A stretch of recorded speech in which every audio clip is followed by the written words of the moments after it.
வணக்கம் நண்பர்களே. இன்றைக்கி நம்ம எதை பற்றி பார்க்க போகிறோம்னா சுண்டைக்காயை பற்றி தான் பார்க்க போகிறோம். இந்த சுண்டைக்காய் என்பது கிராமப்புறங்களில் அதிக அளவில் காணப்படும். ஆனால் அது நமக்கு அதுதான் சுண்டைக்காய்ன்னு தெரியாது. அது பார்ப்பதற்கு சின்ன சின்ன முள் இருக்கும். காய்கள்லாம் முத்து போல் இருக்கும் அந்த காய்கள். சரி, சுண்டைக்காய் சாப்பிடுவதால் உடலுக்கு ஏற்படும் நன்மைகளை பற்றி இந்த வீடியோவில் பார்க்கலாம் வாங்க.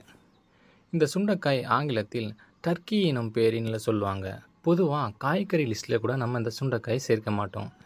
ஆனால் இந்த சின்ன சுண்டைக்காய் அதிக அளவிலான புரதச்சத்து, நார்ச்சத்து, வைட்டமின் ஏ, வைட்டமின் சி, இரும்புச்சத்து, கால்சியம், பொட்டாசியம் அப்படின்னு சொல்லிக்கிட்டே போகலாம். அந்த அளவுக்கான நன்மை தரக்கூடிய சுண்டைக்காய் இருக்குது. இந்த சுண்டைக்காய் சாப்பிடுவதால் நம்ம உடலுக்கு எவ்வளவு நன்மை தெரியுமா? இதை தெரிஞ்சால் நீங்களே சாக்காயிடுவீங்க. இது தொடர்ந்து சாப்பிட்டு வந்தோம்னா வாய்ப்புண், வயிற்றுப்புண் குணமாகும். இதில் இருக்க குளோரஜன் என்ற ஆன்டி ஆக்சிடென்ட் குடலில் ஏற்படும் அல்சரை குணமாக்கும் சக்தி கொண்டது. சுண்டைக்காய் அதிக அளவிலான நார்ச்சத்து இருப்பதால் செரிமான கோளாறு சரி செய்யுது மற்றும் உடல் பருமனை குறைக்க உதவி செய்யுது. இதில் இருக்க நார்ச்சத்து மலச்சிக்கலை தடுத்த மற்றும் மூலவியாதி உள்ளவர்களுக்கு இதை உணவில் அடிக்கடி சேர்த்துக்கொள்வது ரொம்ப நல்லது. இந்த சுண்டைக்காய் அதிக அளவு இரும்புச்சத்து இருப்பதனால் அனிமியா எனப்படும் இரத்த சோகை உள்ளவர்கள் தொடர்ந்து சாப்பிட்டு வர இரத்த சோகை சரியாகும். நம்ம சேனலுக்கு நீங்கள் ஃபஸ்ட் டைம் வரீங்கன்னா நம்ம சேனலை சப்ஸ்கிரைப் பண்ணிவிடுங்க. அப்படியே பெல் ஐக்கானையும் கிளிக் பண்ணிவிடுங்க. அப்போ தான் நம்ம போடக்கூடிய வீடியோ உடனுக்குடனே வந்து சேரும்.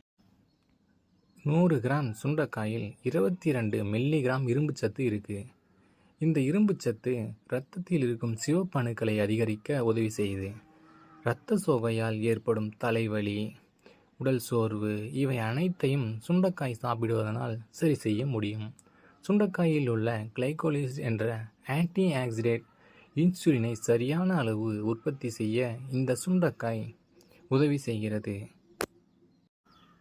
இந்த சுண்டைக்காயை நம்ம தொடர்ந்து சாப்பிடுவதால் இரத்த சோகை கண்ட்ரோலில் இருக்குது. இரத்த சர்க்கரை அளவை கண்ட்ரோலில் இருக்கும் பெண்கள் மற்றும் இந்த சுண்டைக்காயை சாப்பிடுவது நல்லது. ரொம்ப முக்கியமாக சொல்லணுன்னா மாதவிடாய் பிரச்சனை இருக்கக்கூடிய பெண்கள் அடிக்கடி சுண்டைக்காய் சாப்பிடுவது நல்லது. பீரியட்ஸ் ரெகுலர் சைக்கிள் வராமல் இருக்கும் பெண்கள் முக்கியமான பார்த்தோம்னா ஹார்மோன் இம்பேலன்ஸ். இந்த சுண்டைக்காயில் இருக்கக்கூடிய வேதிப்பொருள் ஹார்மோன் சுரக்கிறத முறைப்படுத்தி சுண்டைக்காய் சாப்பிட்டு வயிற்றில் இருக்கும் புழு பூச்சிகளை அழிச்சிடும். அது மட்டும் இல்லாமல் சுண்டைக்காய் கண்ணுக்கு தெரியாத நுண்ணுயிர், அதாவது நம்ம உடலில் உள்ள கெட்ட பாக்டீரியாக்களை அழிக்க உதவி. காய்ச்சல் அல்லது ஜலதோஷம் இருக்கும் போது இந்த சுண்டைக்காயை உணவில் சேர்த்துக்கிட்டோம் என்றால் ஃபீவர் சீக்கிரமாகவே குணமாகும். இந்த சுண்டைக்காயில் இருக்கும் வைட்டமின் சி இரத்தத்தில் WBC அதாவது ஒயிட் பிளட் செல்ஸ் என்று சொல்லக்கூடிய வெள்ளை அணுக்கள் அதிகரிக்க உதவி செய்யுது. அதனால் நோய் எதிர்ப்பு சக்தியை அதிகரிக்க உதவி செய்யுது. ஆஸ்துமா பிரச்சனை உள்ளவர்கள் இந்த சுண்டைக்காயை ரொம்ப ரொம்ப நல்லது.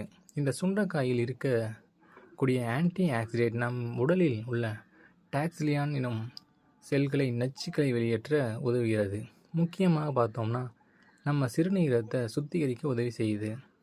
இந்த சுண்டைக்காயில் அதிக அளவிலான எசென்சியல் அமினோ ஆசிட் இருக்குது. அதாவது தமிழில் அமினோ அமிலம் அப்படின்னு சொல்லுவாங்க. இந்த எசென்சியல் அமினோ ஆசிட் நம்ம உடல் உள்ள உறுப்புகளில் வலுப்பெற உதவி செய்யுது. முக்கியமாக பார்த்தோம்னா இருதய தசைகளை வலுப்பெற மற்றும் மற்ற உறுப்புகளை ஆன லிவர், கிட்னி போன்ற முக்கிய உறுப்புகளை வலுப்பெற உதவி செய்யுது. மற்றும் டிஷ்யூ ரிப்பேர் அதாவது செல்களை புதுப்பிக்க இந்த எசென்சியல் அமினோ ஆசிட் உதவி செய்கிறது. இந்த எசென்சியலில் அமினோ ஆசிட் சுண்டைக்காயில் அதிக அளவு காணப்படுகிறது. அதனால் இந்த சுண்டைக்காயை நாம் குழந்தைகளுக்கு அடிக்கடி சாப்பிட கொடுத்து வந்தோம்னா அவங்க உடல் வளர்ச்சிக்கு ரொம்ப ரொம்ப நல்லது. இந்த சுண்டைக்காயை ப்ரெக்னென்ட் லேடிஸ் அதாவது கர்ப்பமாக இருக்கும் பெண்கள் தாராளமாக சாப்பிடலாம். இதில் இருக்க அதிகப்படியான அயன் சத்து கர்ப்பமாக இருக்க பெண்களுக்கு ரொம்ப ரொம்ப நல்லது. அடுத்ததான் லாக்டிங் மதர்ஸ் அதாவது தாய்ப்பால் ஊட்டும் பெண்கள் சாப்பிடக்கூடிய உணவில் இந்த சுண்டைக்காயை சேர்த்துக்கிறது ரொம்ப ரொம்ப நல்லது. இந்த சுண்டைக்காய் தாய்ப்பால் உற்பத்தியை அதிகரிக்க உதவி செய்யுது. நம்ம உடலுக்கு இவ்வளவு நன்மை தரக்கூடிய இந்த சுண்டைக்காயை அடிக்கடி உங்கள் உணவில் சேர்த்துக்கோங்க. ரொம்ப ரொம்ப நல்லது. அதிகமாக கூட வேண்டாம். வாரத்தில் 2 அல்லது 1 முறையாவது நம்ம உணவில் சேர்த்துக்கிறது ரொம்ப நல்லது. நம்மளில் பல பேருக்கு ஒரு சந்தேகம் இருக்கலாம். பச்சை சுண்டைக்காயை சாப்பிடுவது நல்லதா அல்லது காய வைத்த சுண்டைக்காயை சாப்பிடுவது நல்லதா அப்படின்னு சந்தேகம் இருக்கலாம். இது ஒன்றும் பிரச்சனை இல்லைங்க. 2மே சாப்பிடலாம். 2லுமே சம அளவிலான சத்துக்கள் இருக்குது. அதனால் உங்களுக்கு எந்த சுண்டைக்காய் கிடைக்குதோ அதை வாங்கி சாப்பிடலாம். இந்த சுண்டைக்காய் எல்லாமே கிராமப்புறங்களில் சாதாரணமாக கிடைக்கும். அதில் ஒன்றும் பிரச்சனை இல்லைங்க. பச்சை சுண்டைக்காயாக இருந்தால் புளிக்குழம்பு, காரக்குழம்பு வச்சு சாப்பிடலாம். இதுவே காய்ந்த சுண்டைக்காயாக இருந்தால் நீங்கள் வத்த குழம்பு மாதிரி வச்சு சாப்பிடலாம். அல்லது காய்ந்த சுண்டைக்காயை நல்லெண்ணெயிலையோ அல்லது நெய்யிலையோ நல்லா வறுத்து பொடி பண்ணி தொடர்ந்து சாப்பிட்டு வந்தால் நல்ல பயன் கிடைக்கும். இல்லை சாப்பாட்டில் கலந்து சாப்பிட முடியல, பிடிக்கலை அப்படின்னு நம்ம நினச்சோன்னா நம்ம மோரில் கலந்து குடிக்கலாம். இந்த சுண்டைக்காயை அதிகப்படியான கசப்புத்தன்மையை போக்குறதுக்காகத்தான் நம்ம நல்லெண்ணெயிலையோ அல்லது நெல்லையிலையோ ஃப்ரை பண்ணுறோம். நீங்கள் கசப்புத்தன்மையை தாங்கக்கூடியவராக இருந்தீங்கன்னா காய வச்ச சுண்டைக்காயை 2 அல்லது 3 நம்ம வாயில் போட்டு நல்லா மென்று சாப்பிட்டு தண்ணீர் அதிகமாக குடிக்கலாம். இது மாதிரி நீங்கள் சுண்டைக்காயை சாப்பிட்றதுனால நிறைய நன்மைகள் கிடைக்கும். அது மட்டும் இல்லாமல் நீங்கள் இந்த சுண்டைக்காயை எப்போதும் ஒரு டைம் கூட மிஸ் பண்ணிடாதுங்க. வாரத்தில் கண்டிப்பாக சாப்பிட்ருங்க. இந்த வீடியோ உங்களுக்கு பயனுள்ளதாக இருந்துச்சுன்னா நம்ம சேனலை சப்ஸ்கிரைப் பண்ணிவிடுங்க. அப்படியே பெல் ஐக்கானையும் கிளிக் பண்ணிவிடுங்க.